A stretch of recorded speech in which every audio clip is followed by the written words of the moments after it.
nosotros no aceptaremos la exclusión de nuestro pueblo de ese derecho. Mr. Gorbachev, tear down this wall.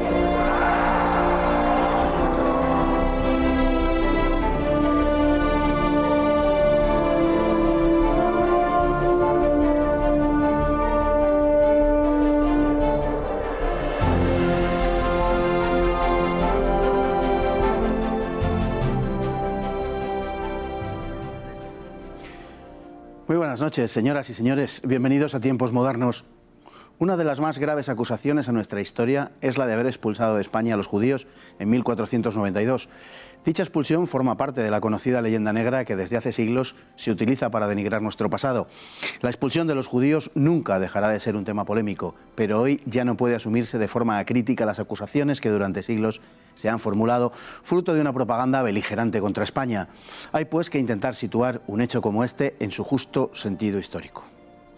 El 31 de marzo de 1492, los reyes católicos Isabel de Castilla y Fernando de Aragón firmaban el llamado decreto de expulsión de judíos.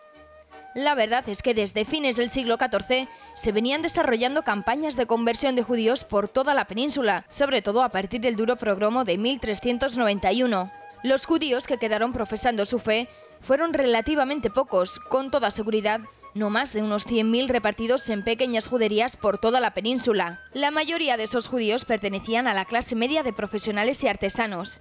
Eran médicos, zapateros, sastres, unos pocos altos funcionarios, y eran muy escasos los que disponían de grandes fortunas, aunque el sentido de solidaridad grupal aseguraba la supervivencia de los más necesitados. Pero, ¿cuál fue la causa de que los católicos reyes decretaran que los judíos o se convertían o debían marcharse? Para la mayoría de los castellanos y aragoneses de la época, la decisión real fue sorprendente y no parece tener más explicación que la que se explicita en el propio decreto: evitar que la permanencia de los judíos pudiera incitar a los conversos a retroceder en su fe cristiana y judaizar. La sinceridad de las intenciones de Isabel y Fernando es indudable. Por un lado, es absurdo imputar racismo alguno a unos reyes que estaban rodeados de consejeros de ascendencia judía, hacia los que jamás habían manifestado hostilidad alguna, más bien todo lo contrario. Por otro lado, la confiscación de los bienes que dejaban en la península no compensaba en absoluto la pérdida para la hacienda de unos contribuyentes tan espléndidos. Los nobles, por su parte, solían proteger a los judíos frente a los excesos populares, y el propio pueblo hacía tiempo que había desviado sus iras hacia los conversos. El resultado fue que, aunque las conversiones fueron numerosas, unas 4/5 partes de los judíos, unos 80.000, dejaron España. Su destino fue variado. Unos llegaron hasta Portugal, por el país vecino solo les permitió permanecer allí durante unos pocos meses, tras lo cual debían abandonar el país. Otros marcharon a Marruecos, de donde no pocas veces regresaron tras haber sido despojados de todo. Buena parte terminaron en Turquía y por diversos países de Europa. La verdad es que en la época la medida fue más aplaudida que censurada. Maquiavelo la acogió calurosamente y Erasmo acusaba a España de ser un país semita por haberlos acogido durante tanto tiempo. Otros países europeos habían expulsado a los judíos siglos antes.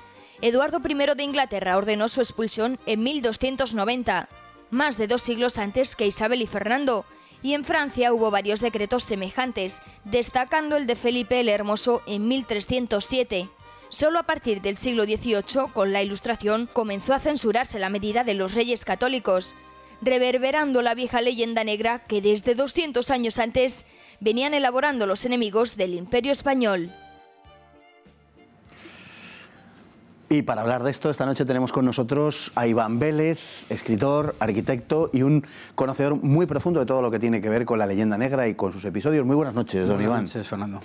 Bueno, por ir al grano directamente, salieron unos 80.000 judíos, estimación grosso modo, con motivo de la expulsión de 1492. ¿A qué se debe la expulsión de los judíos? ¿Es antisemitismo, es racismo, es fanatismo religioso? Bueno, esto es un tema muy polémico, es una cuestión necrolegendaria clásica, como bien habéis dicho en el vídeo. Yo creo que finalmente creo que el mayor peso de la decisión es de carácter político. Los reyes católicos, y no hay que olvidar que pese a los disturbios que habéis comentado del 14, los reyes habían cogido bajo su protección a este colectivo, pero los reyes católicos estaban llevando a cabo una profundísima reestructuración de los reinos hispánicos, y a mí me parece que la interpretación más equilibrada es pensar precisamente en ir quitando particularidades, aunque se mantuvieron como propias del antiguo régimen, muchas de ellas, pero en los judíos, por su privilegio, por su ley privada, por su tendencia al aislamiento, no olvidemos que las juderías pues, se ven casi todas como una especie de medida coercitiva, pero también ellos la propiciaban, cierta endogamia. Yo creo que los reyes católicos buscaron pues, la modernización del Estado, y uno de los obstáculos para llevarlo a cabo, a mí me parece, eran estas particularidades, sin obviar otras que se mantuvieron, por supuesto. Y luego, además, pues no olvidemos que cuando se habla de católico, pues estamos hablando de muchas más cosas que los puros sacramentos. Estamos hablando también de un concepto de hombre, de un concepto de civilización, de una civitas muy particular, y entonces el encaje de los judíos era complicado. También en el vídeo habéis dicho algo que poca gente sabe, y es que se hicieron varias campañas de catequización, se dieron unos plazos, la salida no fue tampoco como pintan las estampas más románticas de una huida prácticamente pues arrastrándose por los caminos, porque hubo posibilidad de sacar letras de cambio, en fin, que no fue una cosa tan brutal. Y luego, pues además hay que añadir, no sé si me estoy adelantando, pues el regreso de muchos de ellos, porque la experiencia con la que se encontraron fuera de la fanática España, pues fue todavía peor, ¿no? A eso vamos a ir. Hay un hecho, digamos, que es el análisis histórico efectuado desde hoy, o efectuado desde la Ilustración hasta el día de hoy, y otro que es la percepción, digamos, que se tuvo en su momento. Pero incluso visto desde hoy, la que caracteriza la época moderna es una búsqueda de lo homogéneo, es crear sociedades homogéneas, y por tanto todo lo plural, eso que hoy quizás se valora más, entonces era visto como algo, permítaseme la expresión, que también es contemporánea, era algo como reaccionario, era algo viejo, algo que había que eliminar para configurar esa sociedad moderna, ¿no? Claro, y además el concepto de tolerancia que hoy manejamos tan a diario, pues no se puede llevar a ese periodo histórico. La tolerancia es, por supuesto, se ha ido reformulando y se ha ido conduciendo a otros terrenos a partir de un momento muy posterior históricamente al edicto de expulsión y a 1492, que es una fecha además absolutamente clave en la historia de España y en la historia de Occidente. O sea que... Porque además la expulsión se produce apenas 3 meses después del final de la Reconquista, ¿no? De la toma de Granada, es decir, que hay una clara hilazón entre una cosa y la otra, ¿no? Claro, bueno, y luego pues además, como he dicho, se permite la incorporación en esa nueva, entre comillas, en ese nuevo proyecto, en esa nueva reestructuración, y además es un año pues de un auténtico seísmo geopolítico, porque además luego no olvidemos el descubrimiento de América unos meses más tarde. En fin, que se dan una serie de particularidades en ese año que marcan un antes y un después clarísimo.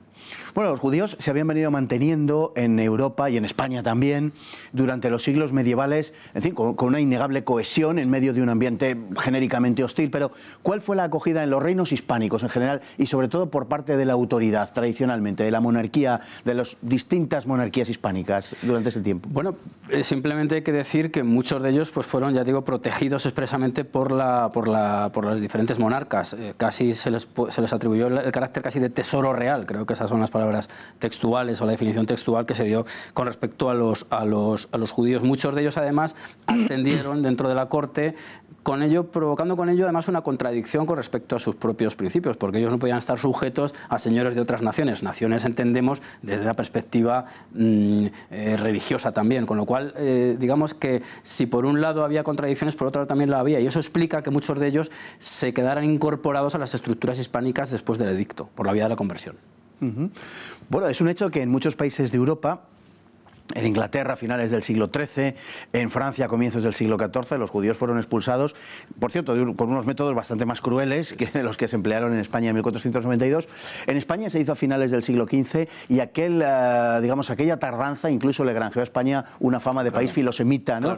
Es curioso, pero lo que ha pasado a la historia por su crueldad ha sido precisamente el episodio de la expulsión de los reyes católicos, ¿no? Sí, es que es muy curioso efectivamente, porque si nos acogemos a la tesis según la cual la leyenda negra nace, o algunos de sus componentes iniciales nace en Italia, uno de los rechazos venía dado por la falta de sinceridad religiosa de los españoles, precisamente por su convivencia y por sentarse en la cama, o sea, por sentarse en la mesa y acostarse en la cama con judíos y con musulmanes. Es decir, que ahí había un componente pues de recelo religioso, pero también racista. ¿Sí? Esos son dos componentes que luego persistirán en el desarrollo de los tiempos y de la propia leyenda negra. O sea, que yo creo que es fundamental tenerlo esto muy en cuenta, precisamente para desmentir algunas de las acusaciones que hay o de las visiones que hay en torno a los judíos y España.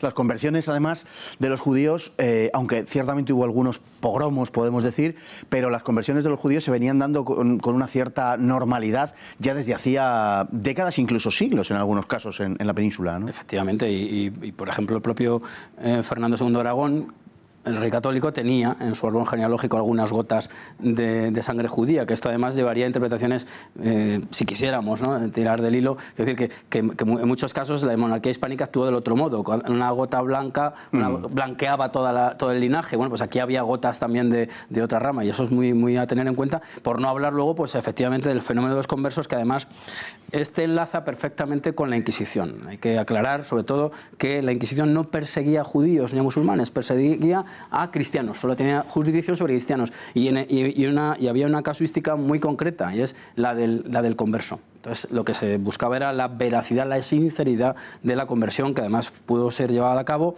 por supuesto, con el bautismo, pero con una preparación catequética de la que ya hemos hablado, y de una labor por parte de la Iglesia. Entonces, esto quiero que quede muy claro: la Inquisición actuaba sobre cristianos, pero algunos pues judaizaban todavía, ¿verdad? Incluso a nivel social, el tema de los conversos, tendremos que hablar de ese tema de los conversos cuando tratemos la Inquisición, evidentemente, porque es un tema central, pero incluso a nivel social, decía, ese tema de los conversos fue un tema muy complejo, porque claro, el judío era fácilmente detectable, pero el converso era mucho más difícil, y además había dudas acerca de la sinceridad de su conversión, porque a veces mantenían costumbres de tipo cultural que no significaban o que no tenían necesariamente una traslación religiosa. Claro, ¿no? Por eso yo antes decía que cuando se habla de tolerancia religiosa y del canon, digamos, cristiano, pues no es un canon exclusivo y ceñido a la cuestión de los ritos de paso, de los sacramentos, de los pecados, sino que también hay una verdadera visión del mundo, que es el prisma cristiano. Entonces, en ese sentido, componentes etnológicos, componentes sociológicos persistían esas inercias y hacían sospechar del vecino. ¿Por qué? Pues porque además el fenómeno del converso, que quizás nos estamos metiendo en ese terreno próximo, el fenómeno del converso pues era muy resbaladizo, porque el converso además conocía, o era conocedor en gran medida de la sinceridad del vecino también converso, con lo cual pues se producían unos ciertos recelos internos dentro de una sociedad que, de todos modos, tengo que decir que con estas medidas lo que se atenuó o lo que se impidió, sin duda alguna, fueron las guerras de religión, que en España no se dieron, si entendemos como tales las que ya están dentro del propio Estado, ¿no? La Reconquista, que sería un episodio que yo creo que es de otro carácter. Brevísimamente, porque nos queda muy poco tiempo, continuaremos con lo de la leyenda negra sin ninguna duda, porque creo que es un tema central y además el papel de los judíos, hablaremos de ese asunto, pero ¿cuál es el recuerdo que guardaron ellos en 30 segundos de España una vez expulsados, después de la expulsión? Pues está el mito de Sefarad. Digo mito porque, claro, por supuesto, las visiones que además se reconfiguran durante el romanticismo, y de hecho, si os damos cuenta, hoy todavía hay programas radiofónicos hablando en la lengua de los en sefardí, vamos, en sefardí, pues se mantuvo el mito, por ejemplo, de las llaves, pues una pérdida de la patria, porque en realidad, claro, eran españoles muchos de ellos. Es que, claro, aquí se cruzan varias perspectivas, la política, la religiosa, pero bueno, eso ha persistido y creo que hoy llega hasta hoy, y desde luego me parece que en España antijudaísmo, episodios aisladísimos, de lo cual debemos estar muy orgullosos. Pues muy buenas noches, don Iván. Seguiremos hablando de esto porque me parece que es un tema verdaderamente interesantísimo y capital en nuestra historia. Muy buenas noches. Y a ustedes, muchas gracias por estar ahí. Muy buenas noches y hasta mañana, si Dios quiere.